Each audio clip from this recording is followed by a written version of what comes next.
Hello दोस्तों और स्वागत है आपका इस बिल्कुल ही नए वीडियो में। और आज के इस वीडियो में हम करने वाले हैं क्या IAS आशीष की आंसर कॉपी का रिव्यू। ठीक है, और इस कॉपी में हम देखेंगे किस तरीके से उन्होंने अपने आंसर्स को लिखा था, जिसके कारण उनकी इतनी अच्छी रैंक आ पाई। इनकी आई है AIR 23, है ना।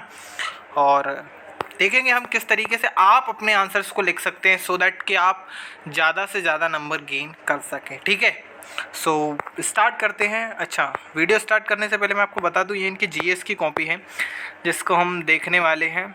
ठीक है, और ये GS2 की कॉपी है। ठीक है, हम इसको देखेंगे और इसमें आपको क्या करना है, आपको इसमें नोट करना है किस तरीके से प्रेजेंट करना है आपको अपने आंसर्स को, क्योंकि आपको ऑब्वियसली आंसर रटना नहीं है, क्योंकि ये आंसर नहीं आने वाले UPSC के एग्ज़ाम में यार दोबारा। ठीक है, सो चलो स्टार्ट करते हैं। ठीक है, सो ये है पहला क्वेश्चन।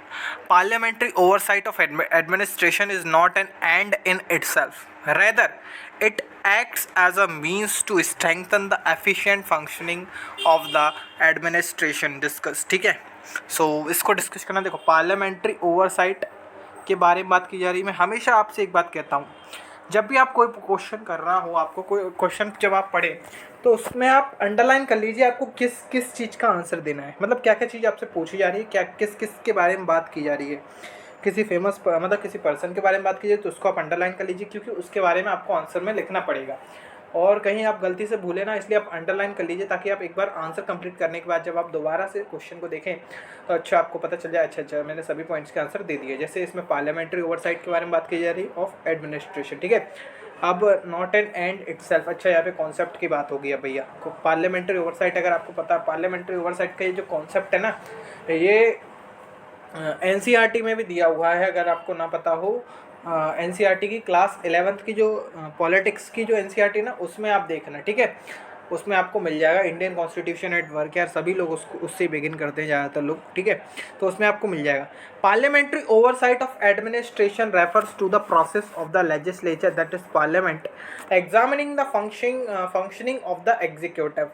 ठीक है, एडमिनिस्ट्रेशन एग्जीक्यूटिव के अंदर भैया आपको पता हो तो ब्यूरोक्रेसी आती है नहीं, आपको पता होगा ब्यूरोक्रेसी यानी कि IAS ऑफिसर्स भी ब्यूरोक्रेट ही होते हैं। ठीक है, जो कि लॉस के एग्जीक्यूशन में हेल्प करते हैं। ठीक है, तो सबसे पहले क्या किया, जिस चीज़ के बारे में पूछा जाए उसको पहले इंट्रोड्यूस कर दो। जैसे इसमें पार्लियामेंट्री ओवरसाइट के बारे में बात की जा रही थी, this question was talking about parliamentary oversight, so we just have introduced parliamentary oversight in this particular question. ठीक है, in this introduction particularly। अब as per article 75 the executive is responsible to the legislature. अब article 75 कहता है कि जो legislature वो executive है, वो लेजिस्लेचर को रिस्पॉन्सिबल है भैया। अब लेजिस्लेचर मतलब कि पार्लियामेंट। ठीक है, पार्लियामेंट्री ओवरसाइट क्या means an not an end in itself. अच्छा, ये हमने हेडिंग बनाई कहाँ से, क्वेश्चन से। क्वेश्चन आपको दिखाऊँ वापस अगर आप भूल गए हो तो, ये रहा, is not an end in itself. क्योंकि जब भी मैं लेक्चर बनाता हूँ ना, बहुत ज़्यादा प्रिपेयर करके बनाता हूँ। ठीक है, उनको एकदम सभी चीज़ों को एकदम वेरीफाई करता हूँ, या इस तरीके से चीज़ें हैं, उसके बाद ही मैं लेक्चर बनाता हूँ। ठीक है, और जिससे कि आपको एक बेटर अंडरस्टैंडिंग मिल सके, क्योंकि मैं अगर प्रिपेयर करके आऊँगा तो बेटर आपको इन्फॉर्मेशन डिलीवर कर पाऊँगा। ठीक है, so ensures accountability and answerability of the administration towards the people of country through the representatives, यानी कि पार्लियामेंट्रियंस। ठीक है, अब जैसे अच्छा, जब भी कोई आप हेडिंग बनाया उसमें 2-3-4 पॉइंट हो, तो देखो उनको लिखने के 2-3 तरीके होते हैं।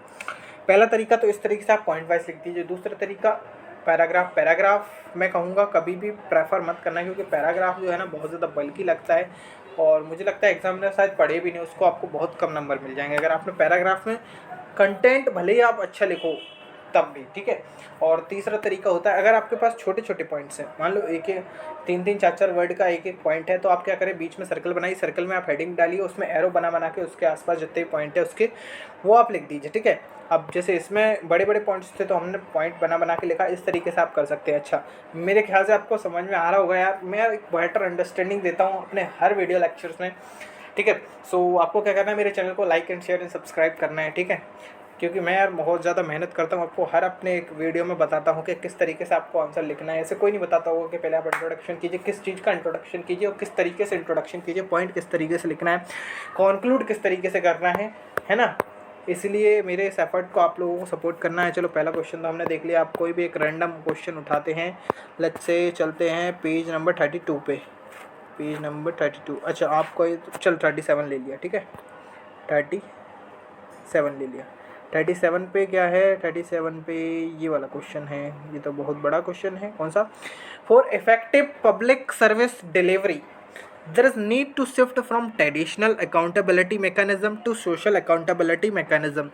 In this context, discuss the preconditions for the success of social accountability efforts and challenges associated with them. ठीक है, तो ये क्वेश्चन इन्हीं चीज़ों के बारे में बात कर रहा है। ठीक है, अब करते हैं public service delivery refers to the process. मतलब देखो, पब्लिक सर्विस डिलीवरी थी इसमें मेन रूल में, तो हमने पहले पब्लिक सर्विस डिलीवरी को क्या किया, इंट्रोड्यूस किया। पहले ही पैराग्राफ में सबसे पहले आपको पब्लिक सर्विस डिलीवरी को इंट्रोड्यूस कर देना है बहुत अच्छे तरीके से। अगर आप जितना अच्छी तरीके से यार अपना इंट्रोडक्शन लिखते हैं।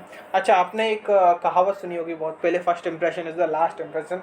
दैट जो कहावत है ना, वो यहाँ पे एकदम 100% एब्सोल्युटली इम्प्लीमेंट होती है। अगर आप इंट्रोडक्शन अच्छा बनाएंगे तो उसका आपके एग्जामिनर के ऊपर अच्छा इंप्रेशन बनेगा, and definitely he is going to give you some more marks. Okay, so you what you have to do, you just have to subscribe my channel if not done till now, ठीक है, and share करना है, like करना है, मुझे effort को support करना है। ओके।